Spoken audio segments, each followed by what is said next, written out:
आज हमारे बीच एक ऐसी शख्सियत मौजूद हैं जिन्हें सुनने के लिए हम बेहद लालायित हैं। सुनने से पूर्व मैं आपसे उनका परिचय करा दूं कि स्वामी निखिलेश्वरानंद महाराज जी वर्तमान में श्री रामकृष्ण आश्रम राजकोट के प्रमुख हैं। उन्होंने 1970 में government college of engineering and technology Raipur, जो वर्तमान में NIT है, वहाँ से केमिकल इंजीनियरिंग ऑनर्स में किया। उपाधि प्राप्त करने के बाद 1972 में नेशनल प्रोडक्टिविटी काउंसिल से इंडस्ट्रियल इंजीनियरिंग में स्नातकोत्तर किया और प्रबंधन सलाहकार के रूप में कुछ समय तक कार्य करने के बाद उन्होंने सांसारिक जीवन से संन्यास लेकर 1976 में बेलूर मठ में रामकृष्ण संघ के मुख्यालय में शामिल हो गए। उन्होंने श्री रामकृष्ण आश्रम राजकोट गुजरात से प्रकाशित गुजराती मासिक श्री रामकृष्ण ज्योत का संपादन किया और वे पोरबंदर केंद्र के प्रमुख रहे।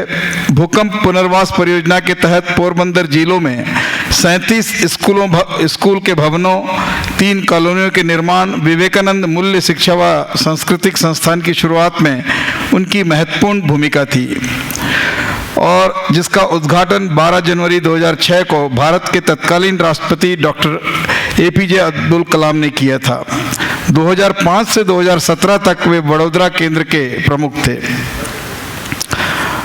उन्होंने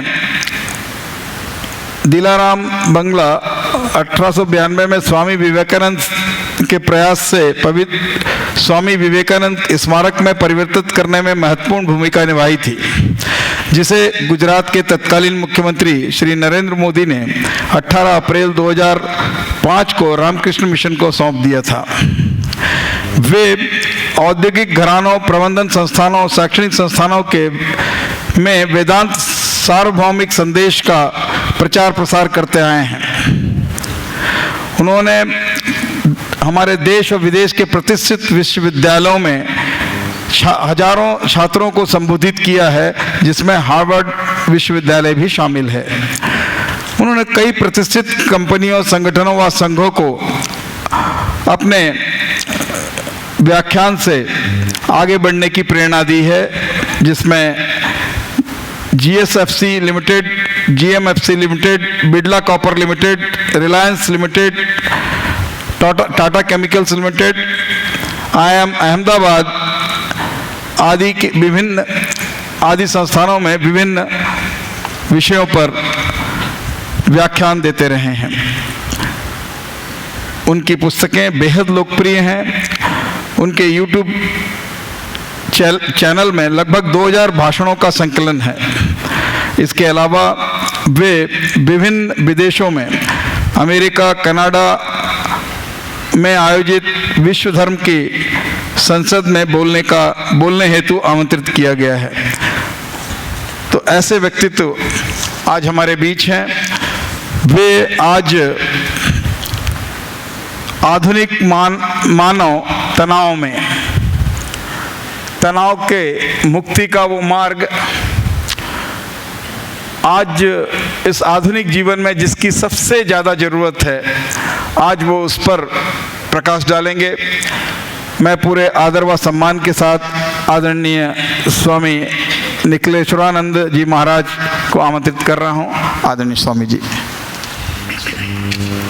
ओम नमः श्री यतिराजाय विवेकानंद सूरये सच्चित् सुख स्वरूपाय स्वामिने तापहारिणे जननीं शारदां देवीं रामकृष्णं जगद्गुरुं पादपद्मे तयो श्रित्वा प्रणमामि मुहुर्मुहुः। मंच पर उपस्थित डॉक्टर ओम प्रकाश वर्मा जी, जिनका बहुत ही सारगर्भित प्रेरणादायी प्रवचन हम लोगों ने अभी सुना, रामकृष्ण सेवा मंडल एवं Bhilai steel plant officers association के सभी अधिकारीगण, यहाँ उपस्थित विशिष्ट अतिथिगण, उपस्थित भाइयों एवं बहनों, अभी अभी हमने डॉक्टर वर्मा जी से बहुत ही सुंदर प्रवचन सुना। आध्यात्मिकता और स्वामी विवेक, आध्यात्मिक उत्कर्ष और स्वामी विवेकानंद, जिसमें उन्होंने इतने छोटे से प्रवचन में मानो गागर में सागर भर दिया। स्वामी विवेकानंद के सारे संदेश को एक कैप्सूल के रूप में हमारे सामने प्रस्तुत किया, बहुत ही सुंदर प्रांजल भाषा में। और यदि स्वामी विवेकानंद ने जिस प्रकार से कहा है आध्यात्मिक उत्कर्ष करने को, उनके उपदेश को हम पालन कर लें, चारों योग का समन्वय कर लें हमारे दैनिक जीवन में, राजयोग, भक्ति योग, ज्ञान योग, कर्म योग, और दिव्यता के प्रकटीकरण की प्रक्रिया को प्रारंभ करें, तो सारा टेंशन दूर हो जाएगा अपने आप टेंशन दूर हो जाएगा। वो नहीं कर रहे हैं। और ययाति की जो बात बताई, अभी आधुनिक मानव ययाति सिंड्रोम से पीड़ित है। ययाति सिंड्रोम, किसी मैनेजमेंट एक्सपर्ट ने उसका नाम दिया ययाति सिंड्रोम। बहुत प्रकार के रोग रहते हैं, तो ये एक रोग है, मानसिक रोग, जिसका नाम है ययाति सिंड्रोम। कि ययाति के समान जितना भी भोग कर लिया पर उससे संतुष्टि नहीं होती, और फिर असंतोष बढ़ता जाता है, असंतोष बढ़ता जाता है।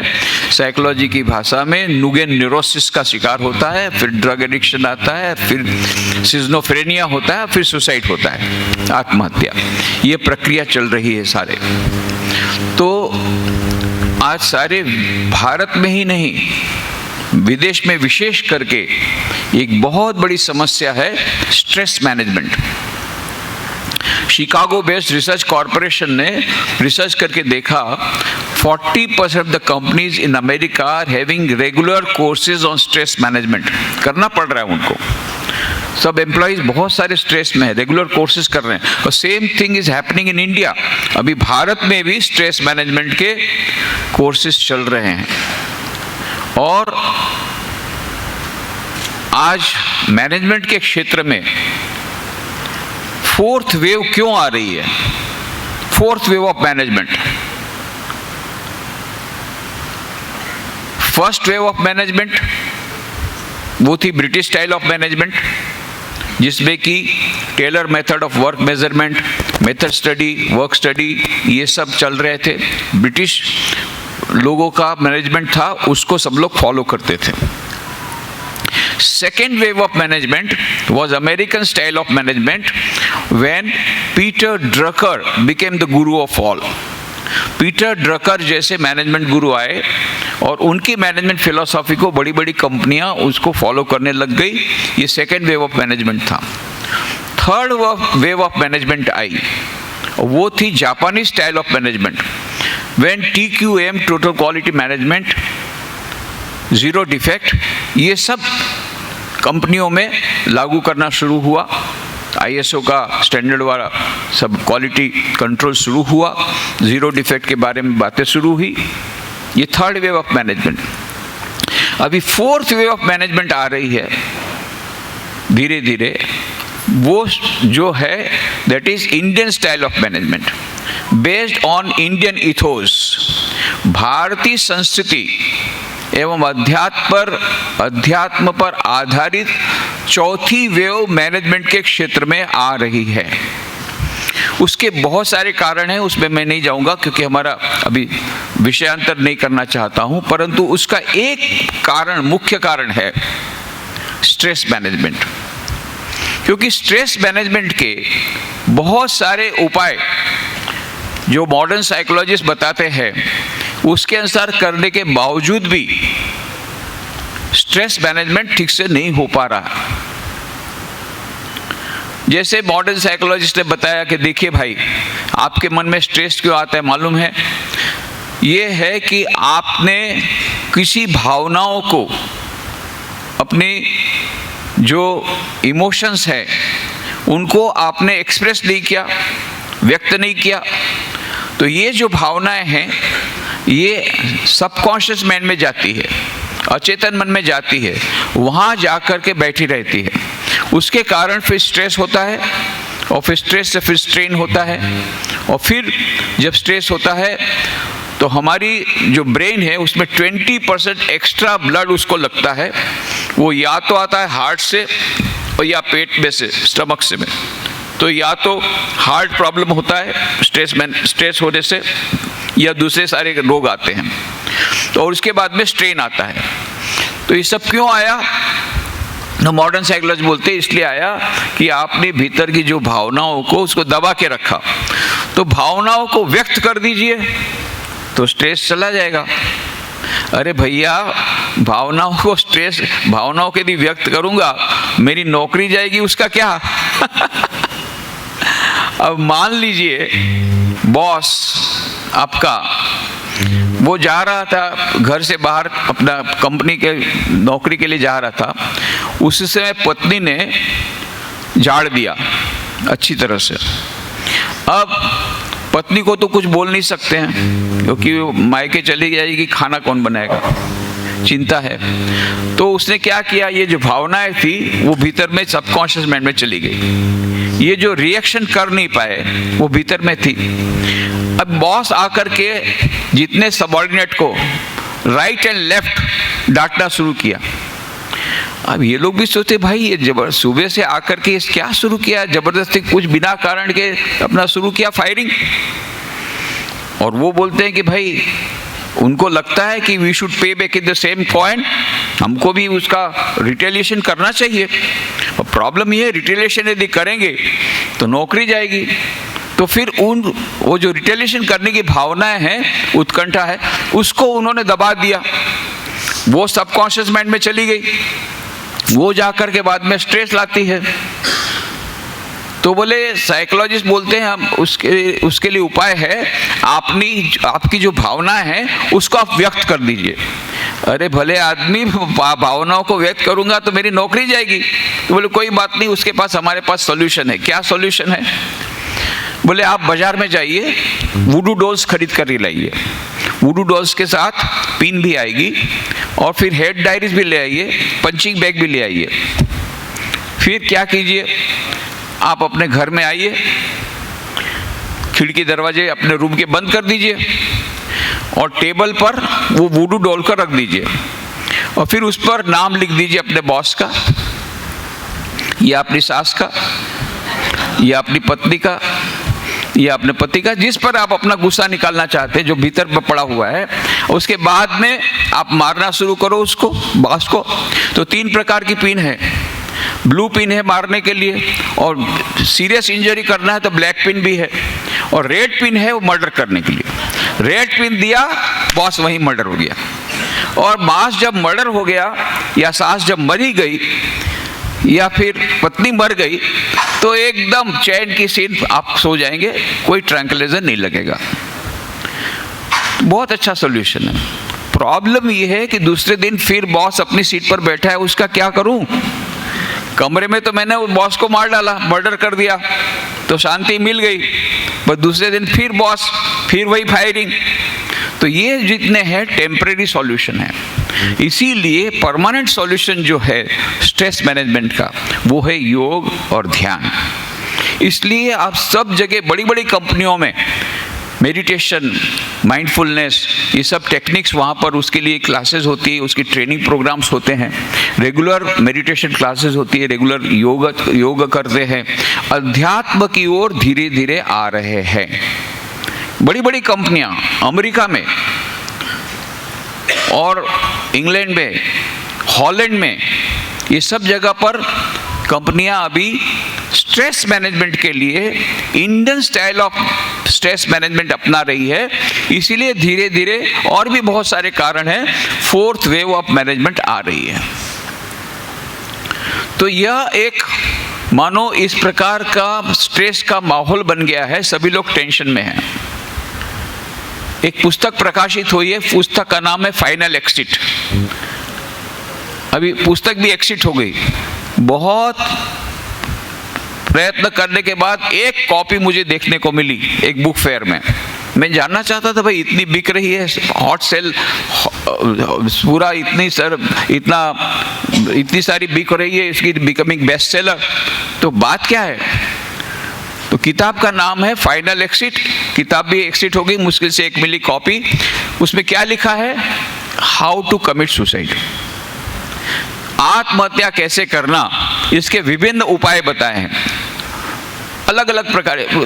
सब लोग को अभी ये स्टीरियोटाइप सुसाइड करने में मजा नहीं आ रहा है, मेरे अपना फांसी लगा दिए, ये सब यहाँ भी इंडिया में हो रहा है, फांसी लगाना, जहर पी लेना, ये सब पुराने।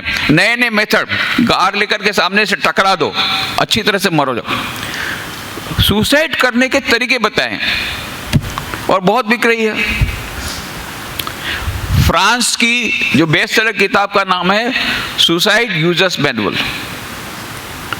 1.5 लाख प्रतियां बिक गई 1 साल में। जापान की बेस्ट सेलर किताब का नाम क्या है? The complete manual on committing suicide, 3.5 lakh प्रतियां बिक गई 1 साल में। और कितने लोग तो पुस्तक हाथ में लेकर के जैसा बताया था सुसाइड करके मर गए। सबको सुसाइड करना है, इतना सारा टेंशन है, डिप्रेशन। पहले डिप्रेशन सुनने में नहीं आता था, अब जिसको बोले कह रहे वो तो डिप्रेशन में, बोले वो भी डिप्रेशन में, बोले मेरा तो ज़्यादा डिप्रेशन है, ओ तब तो आप बहुत बड़े हैं, हमारा तो छोटा डिप्रेशन, आपको बड़ा डिप्रेशन है। अभी पहले डिप्रेशन बोलने में तकलीफ होती थी, कोई भी छोटा बच्चा बोले मैं डिप्रेशन में, अरे डिप्रेशन किसका होता है वो मालूम भी नहीं है, बोले सब डिप्रेशन, हम भी डिप्रेशन में। ये डिप्रेशन मान लो एक प्रकार की फैशन हो गई। एक छोटी सी बच्ची को मैंने पूछा कैसी हो, बहुत टेंशन में है, इतनी छोटी सी टेंशन में।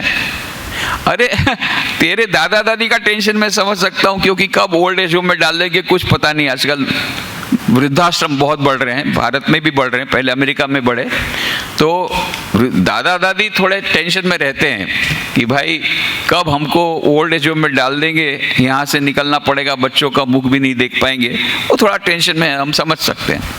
और तेरे बाप का भी टेंशन समझ सकता हूँ, क्योंकि कब वीआरएस मिलेगा कुछ ठीक नहीं है। आजकल वीआरएस मिलता है, voluntary retirement scheme, compulsory voluntary retirement scheme.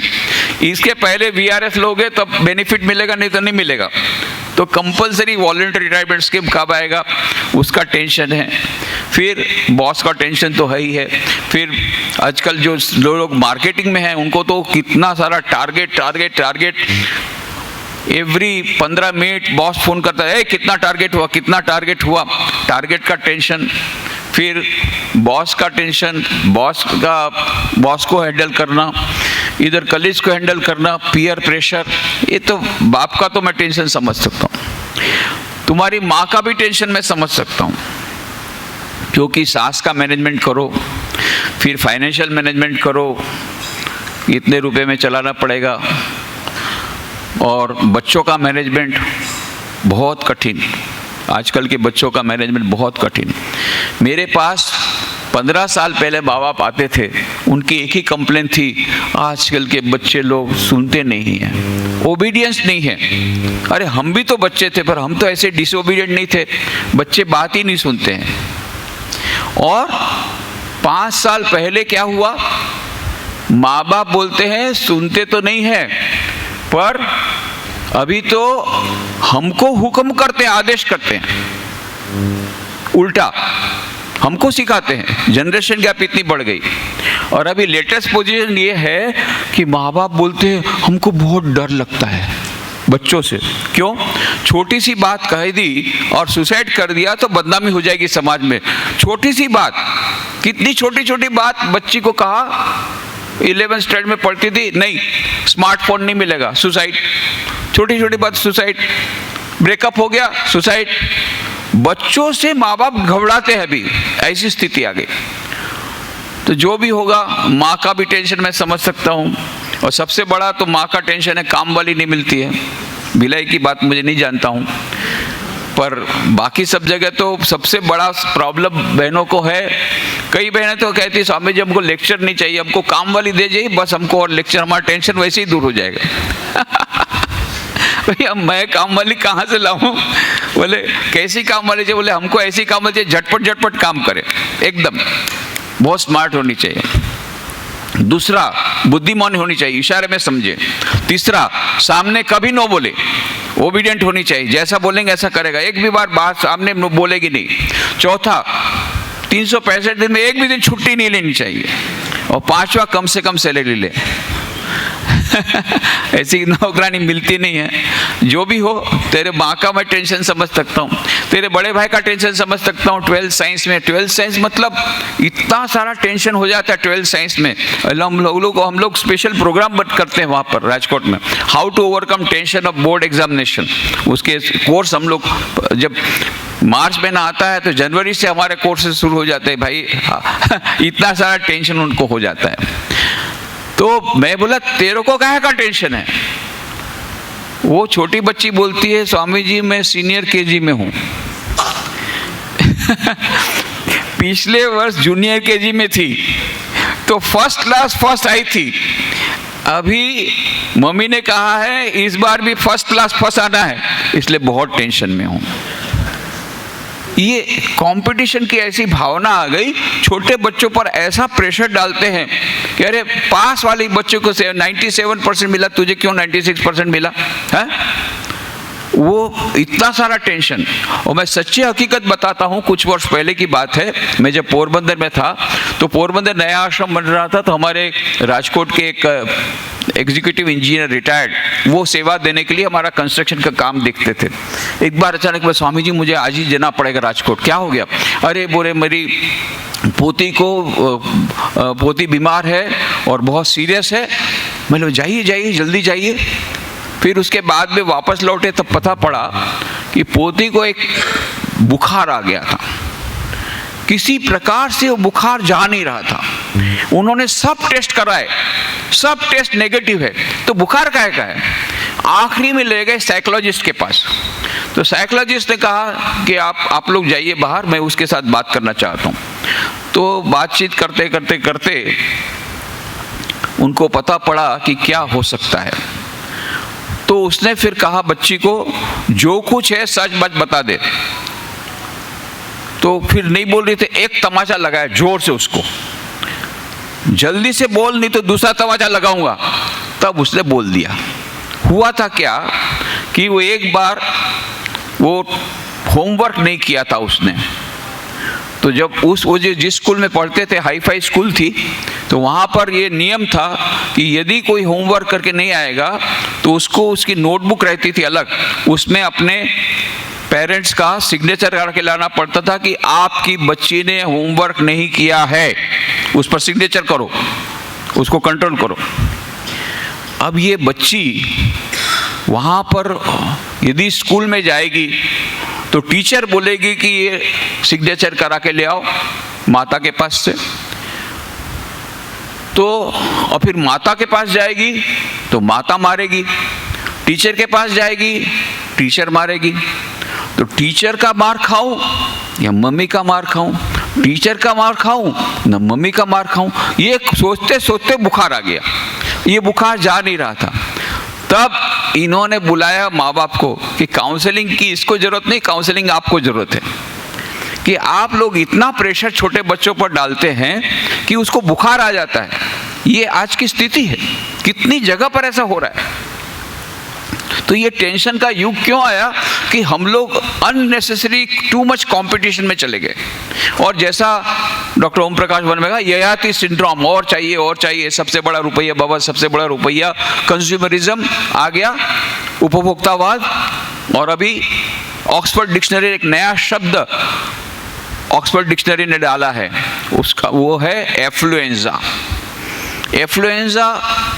Influenza तो हमको होता भी है कभी कभी, ये इन्फ्लुएंजा नहीं है, एफ्लुएंजा है। ये एफ्लुएंजा केवल एफ्लुएंट लोगों को होता है, जो बहुत धनवान है तो उनको ही आता है, इसलिए चिंता करने की बात नहीं है, हम लोगों को नहीं होगा, एफ्लुएंट लोगों को होता है। तो अमेरिका में उन लोगों ने, पेरेंट एसोसिएशन ने एक एफ्लुएंजा रेजिस्टेंट सोसाइटी बनाई है अपने बच्चों को एफ्लुएंजा से बचाने के लिए। वो क्या है कि ये जो बच्चे हैं ये एक दूसरे का कंपटीशन करते हैं। और तेरे पास 2 जूते, मेरे पास 3 जूते, तेरे पास 2 मोबाइल, मेरे पास 3 मोबाइल। ये एक दूसरे से कंपटीशन करते हैं, और चाहिए और चाहिए और चाहिए। ये करते करते करते उनमें ये नुगेन न्यूरोसिस का भाव आ जाता है। जितना ज़्यादा मिलता है उतना असंतोष बढ़ता जाता है। उसके बाद में सिजोफ्रेनिक होते हैं, ड्रग एडिक्शन होता है, सुसाइड कर लेते हैं। इससे बचाने के लिए, एफ्लुएंजा से बचाने के लिए, अपने बच्चों को बचाने के लिए इन लोगों ने एफ्लुएंजा रेजिस्टेंट सोसाइटी बनाई है, जहाँ बच्चों को पॉकेट एक्सपेंडिचर कम कर रहे हैं और उनको वीकेंड में गांव में ले जाते हैं। देख, तुम्हारे पास एक कार है, तुम्हारे पास एक कार है, उसके पास एक भी कार नहीं है, और तुझे दूसरी कार चाहिए। देख, गांव में उनके पास एक भी कार नहीं, फिर भी वो लोग आनंद से रह रहे हैं, बच्चे लोग। ये उनको लाइफ बताते हैं, सिंपल लाइफ कैसे होती है ये बताते हैं। ऐसा बहुत सारे चीज़ें हो रही है। ये बच्चों का जो टेंशन दूर करने के लिए, माँ बाप का टेंशन अलग है, बच्चों का टेंशन है, बड़ों का टेंशन, बड़े भी टेंशन में है, बूढ़े भी टेंशन में है, पुरुष, स्त्री, बच्चे, जो लोग एम्प्लॉयड हैं, एम्प्लॉयज़ हैं, उनको अलग प्रकार का टेंशन है। जो बिजनेस में है उनको अलग प्रकार का टेंशन है। जो शेयर मार्केट में है उनका तो जैसे जैसा ऊपर नीचे होता है वैसा ही उनका हार्ट भी पल्पेशन ऊपर नीचे होता रहता है। ये सभी लोग टेंशन में इसलिए है कि हम लोग बेसिक वैल्यूज़ भूल गए हैं। हम लोग बेसिक हमारे जीवन का उद्देश्य भूल गए हैं और एक दूसरे की कंपटीशन में लग गए। जनरेशन गैप आ गई, कम्युनिकेशन गैप आ गई, परिवार का जीवन छिन्न भिन्न हो गया और वेस्टर्न मटेरियलिस्टिक सिविलाइजेशन, पाश्चात्य संस्कृति का अंधा अनुकरण कर रहे हैं। स्वामी विवेकानंद ने कहा था, we want best of the east and best of the west. उन्होंने ये नहीं कहा था कि पाश्चात्य संस्कृति को गुड बाय करो, नहीं। उन्होंने कहा था पाश्चात्य संस्कृति में अच्छी बातों को हम अवश्य लेंगे, टाइम मैनेजमेंट है, इफिशिएंसी है, दक्षता है, वो सब हम लेंगे। परंतु जिन बातों के कारण वो लोग सुसाइड कर रहे हैं, जिन बातों के कारण उस सिजोफ्रेनिया के शिकार हो रहे हैं, जिन बातों के कारण डिप्रेशन में जा रहे हैं, ये सब ऐसी पाश्चात्य भोगवादी संस्कृति को हमें इंपोर्ट नहीं करना है। We want best of the east and best of the west. पाश्चात्य संस्कृति का अंधा अनुकरण हम कर रहे हैं और उसके मूल में हमारी एजुकेशन पॉलिसी। फॉर्चुनेटली अभी NEP 2020 आया है, न्यू एजुकेशन पॉलिसी, जिसमें वैल्यू एजुकेशन को महत्व दिया जा रहा है। हम लोग वैल्यू एजुकेशन के लिए बहुत सारे प्रयत्न कर रहे हैं रामकृष्ण मिशन के माध्यम से। आज ही सुबह मैं MIT यूनिवर्सिटी में गया, वहाँ पर मैंने यही कहा उनके वाइस चांसलर को कि इसके मूल में हमारी एजुकेशन सिस्टम है जो लॉर्ड बेकॉले ने शुरू की थी, उसी को हमने बनाए रखा था। अभी यदि NEP 2020 इम्प्लीमेंट होगा तो ये जो मॉडर्न जनरेशन का जो टेंशन का माहौल है और छोटी छोटी बातों में वे चिढ़ जाते हैं, गुस्सा हो जाते हैं, क्रोधित हो जाते हैं, एक दूसरे को मारने में हिंसक बन जाते हैं, सोशल मीडिया के जो शिकार हो गए हैं, सोशल मीडिया के पूरे गुलाम हो गए हैं और उसके बिना वो रह नहीं सकते हैं। छोटी छोटी बातों में ब्रेकअप हो जाता है, छोटी छोटी बातों में सुसाइड की बातें करते हैं। ये सब का कारण मूल में ये हमारी एजुकेशन पॉलिसी है। उसके अभी हम भीतर नहीं जाना चाहते, वो भी एक अपने आप में बहुत बड़ा विषय है, विषयांतर नहीं करेंगे। तो अभी यह जो स्ट्रेस मैनेजमेंट जो है उसमें हमको ये याद रखना है कि जो तनाव आ रहा है, तनाव हमारे जीवन में आ रहा है बाह्य परिस्थितियों से नहीं आ रहा है। बाह्य परिस्थितियां कितनी भी खराब हो, उन परिस्थितियों से लड़ने की हमारे में क्षमता आ जाए और एडजस्ट करने की। अभी एडजस्टमेंट की कोई बात ही नहीं है, खास करके यंग जनरेशन में फ्लेक्सिबिलिटी बिल्कुल नहीं है, एडजस्टमेंट बिल्कुल नहीं है और सहन करने की शक्ति तो जीरो लेवल की है। थोड़ा सा दुख आया, चलो सुसाइड, थोड़ा सा दुख आया तो तुरंत रिएक्ट कर देते हैं। ये क्यों है? सहन शक्ति जीरो हो गई है। ये mental health is a big issue. मानसिक स्वास्थ्य बहुत बड़ा एक इश्यू हो गया है। सारे विश्व के लोग अभी चिंतित हैं और ये मानसिक दुख के कारण ही अभी happiness industry has become the 5th largest industry in the world.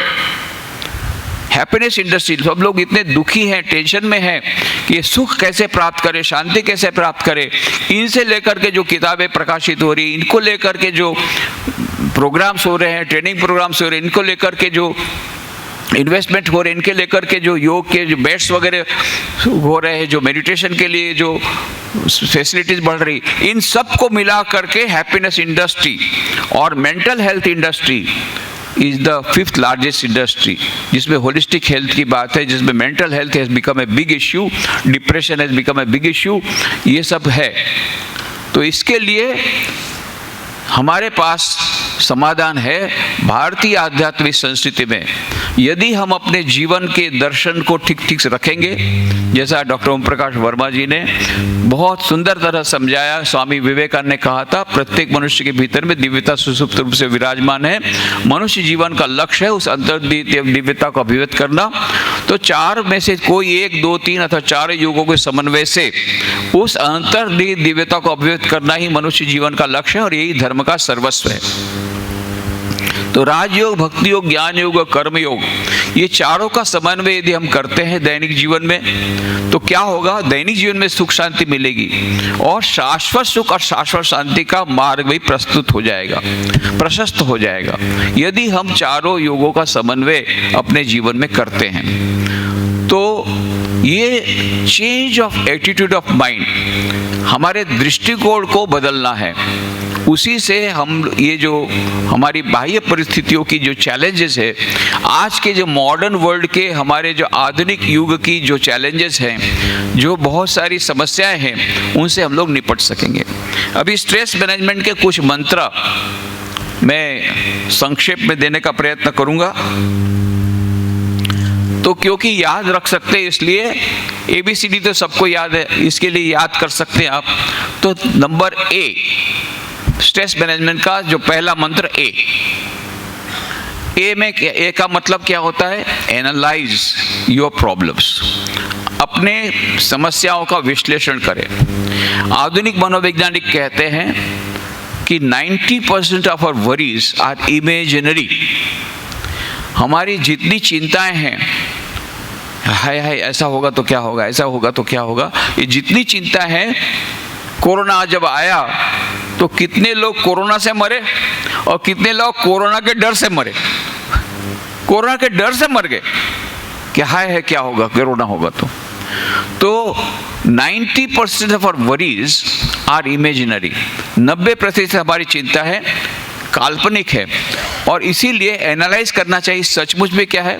उसके लिए गोल्डन फॉर्मूला है, इज इट रियली सो, सचमुच में क्या ऐसा है।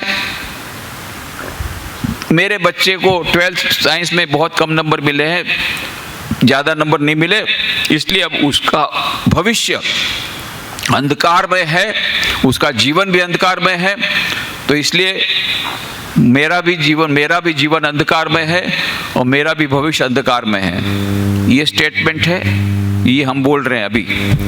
फिर आप बोलिए, इज इट रियली सो, क्या सचमुच में ऐसा है?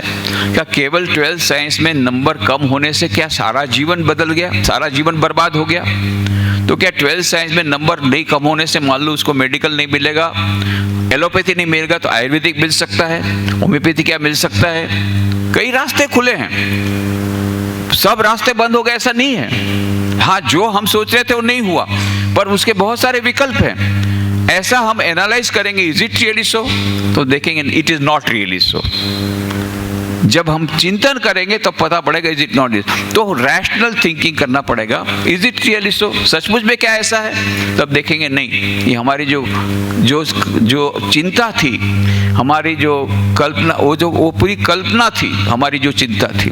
तो ये चिंताओं को दूर करने का उपाय है एनालाइज। एंड उसके बाद में कुछ चिंता ऐसी है जिसमें हमको पता लगेगा हाँ ये सचमुच में ये चिंता पक्की है, और इसको ये एनालिसिस करने के बावजूद भी नहीं जाती हैं, then accept the situation as it is. Accept कर लो। कैसे एक्सेप्ट कर लो? स्माइलिंगली। देखो, दो प्रकार से परिस्थितियों को हम एक्सेप्ट कर सकते हैं, एक रोते रोते और एक हंसते हंसते। जब एक्सेप्ट करना ही है, दूसरा कोई चारा नहीं है, हमारा एक पैर कट गया है, उसमें आर्टिफिशियल लेग लग गया है, जितना मैक्सिमम हमने कर दिया। अब रोने धोने से कोई फायदा नहीं है, एक्सेप्ट द सिचुएशन, हो गया सो हो गया। और भविष्य के लिए ऐसा न हो उसकी हम केयर रखेंगे, उसकी सावधानी रखेंगे। तो A is analyse and accept the situation as it is. परिस्थितियों को स्वीकार कर लो, जिन परिस्थितियों को हम नहीं बदल सकते। जो बदल सकते हैं तो बदलो, और नहीं बदल सकते तो अपनी मनस्थिति को बदलो और परिस्थितियों का सामना करो इन ए स्पोर्ट्समैन स्पिरिट। दूसरा है B, bite as much as you can chew. मुंह में कितना रखना है? जितना आप चबा सकते हैं। मुंह में बहुत ज्यादा रख लिया, चबा भी नहीं सकते हैं। उसी प्रकार से इतना अधिक काम हम ले लेते हैं कि बाद में टेंशन में आ जाते हैं, अरे ये काम नहीं हुआ, वो काम नहीं हुआ, वो काम नहीं हुआ। Do one thing at a time. कितने लोग हैं, उनको हमारे एक स्वामी जी थे, बहुत सीनियर स्वामी जी, वो हमेशा बोलते थे, बंगाल पूर्व बंगाल की भाषा थे, बंगाल थे वो, काश बढ़ाई हो ना, काश बढ़ाई हो ना। अरे काम बढ़ाओ मत। हम लोग कभी कभी जानबूझ करके काम बढ़ाते हैं और फिर बाद में उस काम को समाप्त नहीं होता है तो हम टेंशन में आ जाते हैं। तो bite as much as you can chew. इतना ही काम अपने हाथ में ले जिसको कर सकते हैं। उसके कारण अभी हम लोग बहुत महत्वाकांक्षी हो गए, रातों रात सबको करोड़पति बनना है, तो उसके बाद तो टेंशन होना ही है। और फिर उसमें से जो सेटबैक आता है तो हम टूट जाते हैं। इसलिए we have to go step by step, do one thing at a time, bite as much as you can chew. बहुत ज़्यादा ओवरलोड नहीं लेना चाहिए। Too much ambitious is not good. Ambitious होना चाहिए, but at the same time हमको धीरे धीरे आगे बढ़ना है, धीरे धीरे आगे बढ़ना है, धीरे धीरे आगे बढ़ना है। इतना अधिक हम टेंशन न लें कि उसकी टेंशन के कारण हमको स्ट्रेस मैनेजमेंट करना डिफिकल्ट हो जाए। तीसरा है काउंट योर ब्लेसिंग्स। ज्यादा करके हमारा टेंशन आता है नेगेटिव थिंकिंग के कारण। Count your blessings. हम लोग क्या सोचते हैं, मेरे पास ये नहीं है, मेरे पास ये नहीं है, मेरे पास ये नहीं है। हम ये सोचते हैं, मेरे पास क्या है उसकी बात नहीं सोचते हैं। हम कंपेयर अपने हिसाब से कैसे करते हैं? एक लखपति है, वो करोड़पति से कंपेयर करके दुखी होता है, करोड़पति वो अब्जोपति के साथ कंपेयर करके दुखी होता है।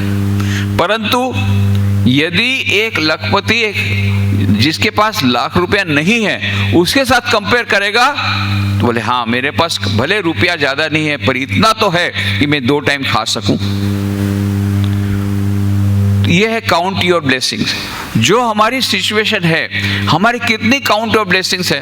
अरे हमारे जीवन में ब्लेसिंग है ही नहीं, कर्स ही कर्स है, ऐसा कई लोग बोलते हैं। बोले आपने कहा काउंट योर ब्लेसिंग, ब्लेसिंग है ही नहीं तो कहां से काउंट करें। तो उसके बाद आप देखेंगे कम से कम 40 आपको ब्लेसिंग मिल जाएगी। फिर 40 काउंट ब्लेसिंग जो हनुमान चालीसा का रोज पाठ कीजिए। अभी पाठ क्या करते, मेरे पास ये नहीं, मेरे पास ये नहीं, मेरे पास ये नहीं है, उसको उल्टा करिए, मेरे पास ये भी है, ये भी है, ये भी है। तो ये काउंट ऑफ ब्लेसिंग के कारण आपका टेंशन कम हो जाएगा। हमारे एक युवा सम्मेलन हुआ, एक बोले किसी को प्रश्न है, बोले हाँ। एक युवती ने कहा मेरे को प्रश्न है। क्या है? कि मेरे पास आत्मविश्वास की कमी है और टेंशन बहुत हो जाता है छोटी छोटी बातों में, तो आत्मविश्वास की कमी है। ठीक है, बोले आ जाओ स्टेज में। वो तो ऐसे भी आत्मविश्वास की कमी है तो और डरने लग गई। बोले आओ आओ हम लोग एक गेम खेलते हैं। तो देखो तुम्हारे पास जो तुम्हारी ब्लेसिंग है, तुम्हारे पास जो आशीर्वाद है, तुम्हारी जो प्लस पॉइंट है, उसकी हम लिस्ट बनाएंगे। तो एक लिस्ट के लिए तुमको 1 लाख रुपया मिलेगा। तो कितनी अभी तुम्हारे पास ब्लेसिंग है? अरे बोले ब्लेसिंग है ही नहीं, सब कर्स ही कर्स है, पॉजिटिव कुछ है ही नहीं। तो बोले अभी खाकपति हो? बोले हाँ खाकपति हूँ। अच्छा ठीक है, अभी स्कोर बोर्ड शुरू हो जाएगा। अच्छा बोले क्या करती हो? बोले कॉलेज के फर्स्ट ईयर में हूँ। कॉलेज के फर्स्ट ईयर में? तो कॉलेज के फर्स्ट ईयर में कैसे एडमिशन मिला? 12th पास किया? हाँ 12th पास किया है मैंने। तो 12th पास किया तो परीक्षा में चोरी करके किया? कौन बोलता है मैंने परीक्षा में चोरी की? वो पहले आत्मविश्वास नहीं था, वो गुर्राने लग गई। सीने के समान। कौन कहता मैंने परीक्षा में बिना परीक्षा में चोरी किए 12th पास किया? अब तुम तो कितनी महान हो। हमारे देश में कितनी लड़कियां तो चौथे से ऊपर नहीं पढ़ती है, कोई 7th में जाकर पढ़ती है, ज़्यादा से ज़्यादा 10वीं में 2-3 बार फेल होने के बाद उसकी शादी हो जाती है। गांव में जो रहती है, वो शहर में रहती है, वो थोड़ी पढ़ती है। तो तुम तो 10th पे पास कर लिया? बोले हाँ पास कर लिया। 12th भी पास कर लिया? 12th भी पास कर लिया। कितनी लड़कियां हमारे देश में 12th पास की है? बहुत कम। लिखो 1 लाख रुपया, 1 लाख रुपया तुरंत मिल गया। फिर बोले कॉलेज कैसे जाती हो? बोले साइकिल में। उस समय के ज़माने में साइकिल था, अभी तो सब मोटरसाइकिल में जाते हैं या कार में। तो साइकिल में, साइकिल आता है? हाँ साइकिल आता है। अरे साइकिलिंग इज एन आर्ट, लिखो 1 लाख रुपया। फिर 1 लाख रुपया मिला। अच्छा घर में क्या करती हो? बोले पढ़ाई करती हो। और क्या करती हो? रसोई बनाते हैं। रसोई बनाना आता है? रसोई बनाना तो एक आर्ट है, लिखो 1 लाख रुपया। ऐसा करके उसका 40 लाख रुपया हो गया 15 मिनट में। तो ऐसे हम सोचते रहेंगे हमारे जीवन में क्या क्या ब्लेसिंग है। तो count your blessing, do not compare your self with others who are in the higher pedestal, count your blessings with the persons who are having less blessing. तब आपको ये एक ब्लेसिंग पता पड़ेगा। D, do your best, leave the rest. कर्मण्येवाधिकारस्ते मां फलेषु कदाचन मां कर्मफल हेतुर्भू माते संगोस्त अकर्मणि। हे अर्जुन, कर्म में तेरा अधिकार है, फल में नहीं है, तो इसलिए तू कर्म कर, अकर्म के प्रति भी तेरी रुचि न हो। आधुनिक मानव क्या बोलता है? कर्मण्य, मेरा कर्म में अधिकार है और फल में नहीं है। नहीं, मुझे तो फल में अधिकार चाहिए। नहीं, फल में तेरा अधिकार नहीं है, तो बोले मैं कर्म नहीं करूंगा। नहीं, अकर्म में भी तेरी रुचि न हो। तो ये क्यों होता है? तो क्या हमको फल नहीं मिलेगा? नहीं, ऐसी बात नहीं। यदि फल के प्रति आसक्ति हमारी जब तक रहेगी तब तक हमारा कर्म अच्छा नहीं होगा। अभी मैंने बताया 12th साइंस के स्टूडेंट्स के लिए साथ हमने हाउ टू ओवरकम टेंशन। मैंने बोला कि देखो अभी तुम्हारा टेंशन कम करते हैं। किसको किसको टेंशन है? सबने हाथ उठाया। कम है कि ज़्यादा? बोले ज़्यादा। अच्छा एक बात मुझे बताओ, टेंशन कब आता है? तो सोचने लगे। मैं बताऊं कब टेंशन आता है? टेंशन तब आता है जब तुम सोचते हो हाय हाय 12th साइंस में 90% नहीं मिलेगा तो क्या होगा, है कि नहीं? हाँ बोले ये तो है। तो टेंशन कब आता है? जब हम रिजल्ट की चिंता करते हैं तब टेंशन आता है। तो गीता में तो यही कहा है, रिजल्ट की चिंता मत करो, कर्म करो। कर्म करते समय, पढ़ाई करते समय तुम ये सोचोगे कि मेरा रिजल्ट हाय है अच्छा होगा कि नहीं, हाय है रिजल्ट अच्छा होगा कि नहीं, हाय है रिजल्ट अच्छा होगा नहीं, तो जरूर से रिजल्ट बिगड़ेगा। उस समय हमारा फोकस क्या होना चाहिए? पढ़ाई होनी चाहिए। रात दिन यदि हम रिजल्ट के बारे में सोचेंगे तो गीता भगवान श्री कृष्ण ने ये नहीं कहा। ये उल्टा लोग अर्थ ले लेते हैं, अरे भाई कर्म करके जा तुझे फल नहीं मिलेगा। नहीं, ऐसा नहीं। कर्म का सिद्धांत ही ऐसा है, जैसा करोगे ऐसा मिलेगा, जैसा बोओगे ऐसा पाओगे। कर्म जैसे आम का पेड़ बोओगे आम मिलेगा, इमली का पेड़ बोओगे इमली मिलेगी। उसको कोई दूर नहीं कर सकता उस फल को, फल तो अवश्य मिलेगा। पर यदि हमारी दृष्टि केवल फल के प्रति रही तो हमारा कर्म भी बिगड़ जाएगा। अभी अभी आप लोगों को मालूम है पेरिस में अभी ओलंपिक का गेम हुआ, तो उसमें एक बिटिया ने तो 2 ब्रॉन्ज मेडल ले लिए। मनु भाकर, तो उसने ले लिया इसमें शूटिंग में 2 मेडल मिले ना उसको। उसके बाद में मीडिया ने उसका इंटरव्यू लिया, पहले मेडल के बाद ही इंटरव्यू लिया था कि what were your thoughts during the last stage, कि अंतिम जब शूटिंग का जो पूरी गेम थी उसके अंतिम भाग में तुम्हारे मन में क्या विचार चल रहे थे। तो उसने मीडिया को बताया कि वो जो अंतिम समय था उस समय मैं बहुत टेंशन में थी। उस समय मैंने गीता का जो श्लोक है उसको याद किया, जिसमें भगवान श्री कृष्ण ने कहा तेरा अधिकार केवल कर्म में है, फल में नहीं है, तू केवल कर्म को ऊपर फोकस कर। तो मैंने क्या किया, मैंने वो सब विचार हटा दिए कि मुझे मेडल मिलेगा कि नहीं, और मैंने अपनी शूटिंग के ऊपर फोकस किया और मुझे मेडल मिल गया। तो ये मेडल मिल गया क्यों? क्योंकि मैंने कर्म पर फोकस किया, रिजल्ट पर फोकस करना बंद किया। तो do your best and leave the rest. हमारे दैनिक जीवन में हम क्या बेटर देन बेस्ट कर सकते हैं? गुड, बेटर, बेस्ट, अच्छा, उससे अच्छा और अच्छा, सबसे अच्छा, उसके बाद तो कुछ नहीं कर सकते बेस्ट के ऊपर।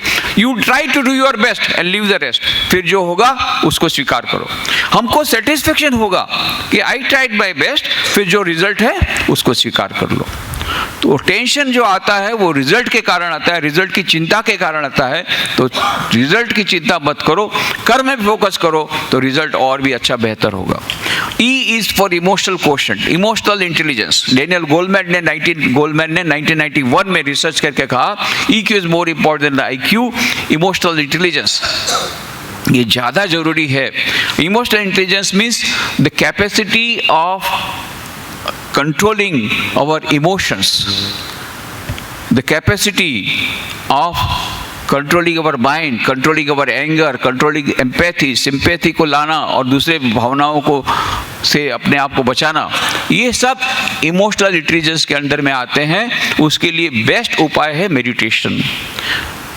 जो माइंडफुलनेस का जो मेडिटेशन है या किसी भी प्रकार का मेडिटेशन आप करिए, वो मेडिटेशन करने से हमारा मन जब शांत होता है, तब हम रेगुलरली जब मेडिटेशन करेंगे, मन हमारा शांत रहेगा, तब हमारी भावनाओं को प्रशमित करने की कैपेसिटी हमारे में आएगी।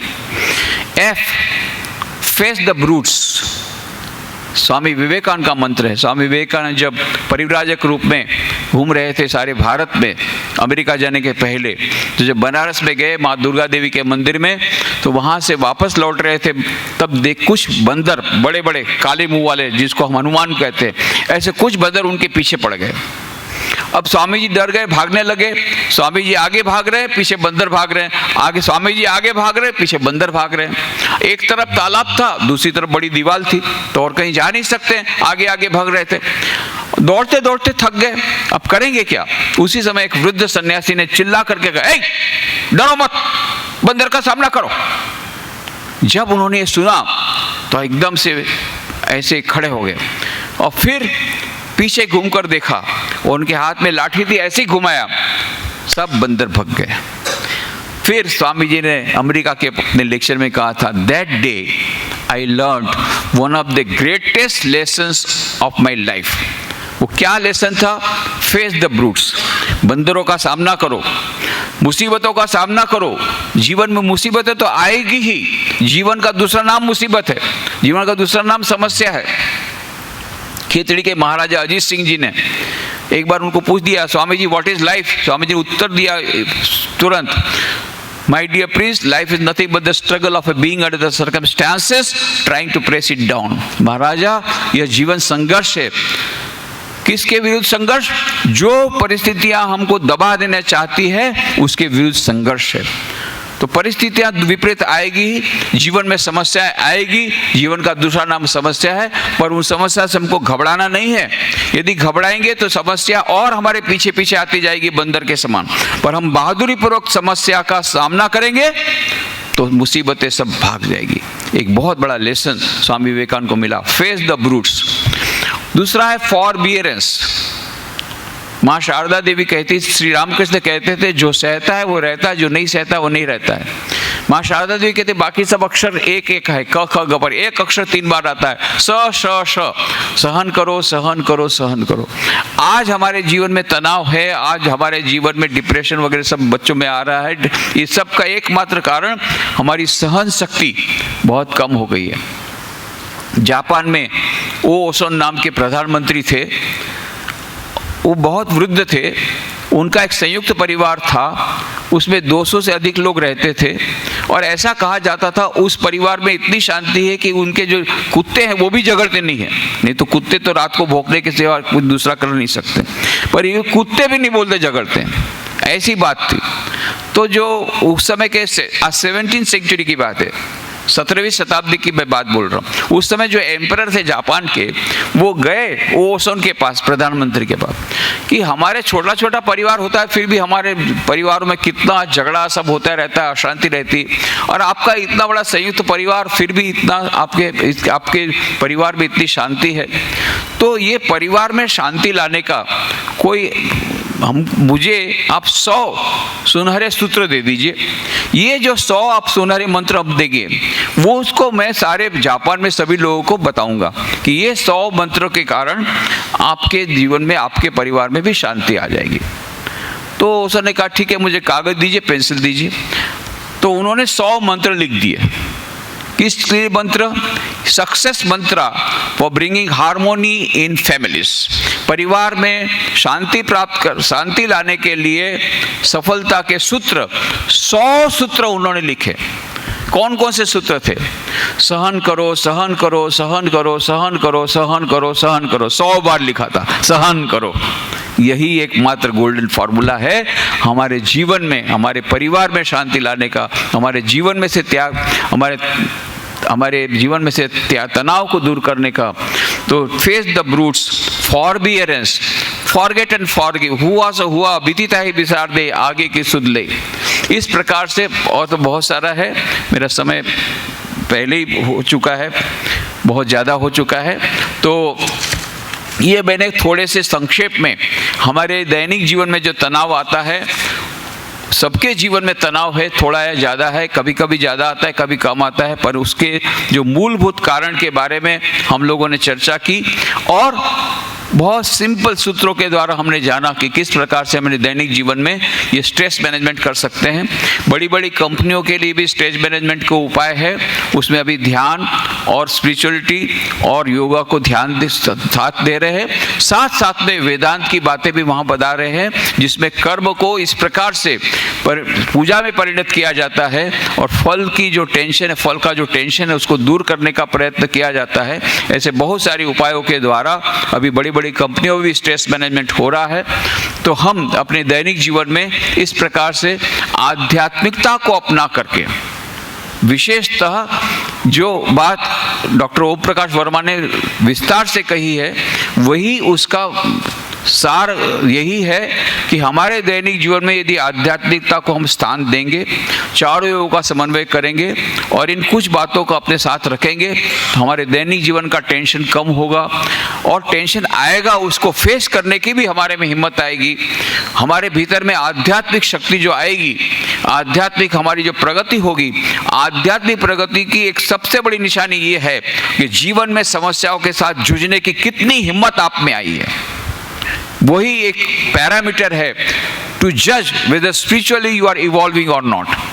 आप यदि आध्यात्मिक रूप से आगे बढ़ रहे हैं, आपकी साधना यदि ठीक है, जीवन में जो समस्या आएगी उसका आप बहादुरी पूर्वक यदि मुकाबला कर लेते हैं, तो समझना चाहिए हम आध्यात्मिक रूप से अवश्य आगे बढ़ रहे हैं। तो अंत में भगवान श्री रामकृष्ण देव, माँ शारदा देवी, स्वामी विवेकानंद चरणों में ये प्रार्थना करते हुए कि उनके आशीर्वाद हम सब पर बरसे। उन्होंने जो उपदेश दिए हैं, बहुत ही सरल उपदेश, उसका पालन करके हम दैनिक जीवन में तनाव का प्रबंधन कर सके, स्ट्रेस मैनेजमेंट कर सके और सामाजिक जीवन में भी स्ट्रेस मैनेजमेंट करने के लिए हम कुछ उपयोगी बन सके, उसके माध्यम बन सके।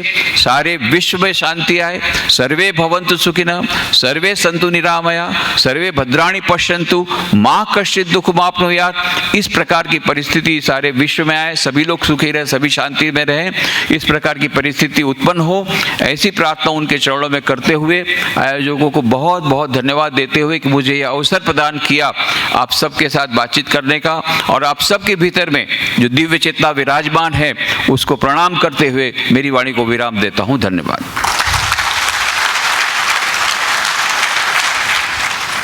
आपका हर अंदाज सुहाना लगे, आपका हर अंदाज सुहाना लगे, बातें आपकी आशीषों का खजाना लगे। आप चाहें तो भुला दे भिलाई को, मगर आपको भुलाने में हमें जमाना लगे, आपको भुलाने में हमें जमाना लगे। मैं पूरे आदर व सम्मान के साथ आपका हृदय से आभार व्यक्त करता हूं और आभार